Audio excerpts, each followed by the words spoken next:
সম্মানিত প্রিয় দর্শক, আসসালামু আলাইকুম। বৈষম্যমূলক আচরণ আজও রয়ে গেছে। বাংলাদেশ বিশ্ববিদ্যালয় পড়ুয়া ছাত্রছাত্রীদের মধ্যে প্রায় 100 জন শিক্ষার্থীদের মধ্যে 42 জন বৈষম্য শিকার।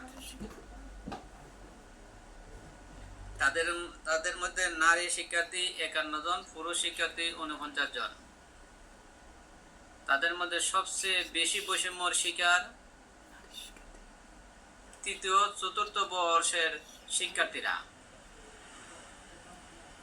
তৃতীয় চতুর্থ বর্ষের শিক্ষার্থীরা প্রায় 40% ছাত্র ছাত্রী বৈষম্যর শিকার।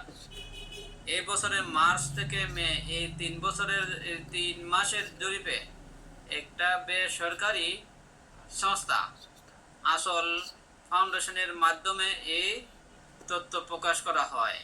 মানসিক স্বাস্থ্য শীর্ষক এক সম্মেলনে 1143 জন শিক্ষার্থীর জরিপে এইসব তথ্য বেরিয়ে আসে। সবচেয়ে বেশি বৈষম্যমূলক শিকার শিক্ষার্থীদের মধ্যে 56% পাবলিক বিশ্ববিদ্যালয় থেকে।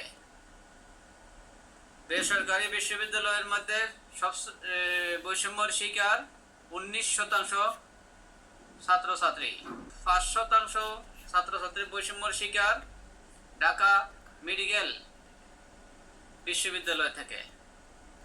এসব তথ্য বেরিয়ে আসে।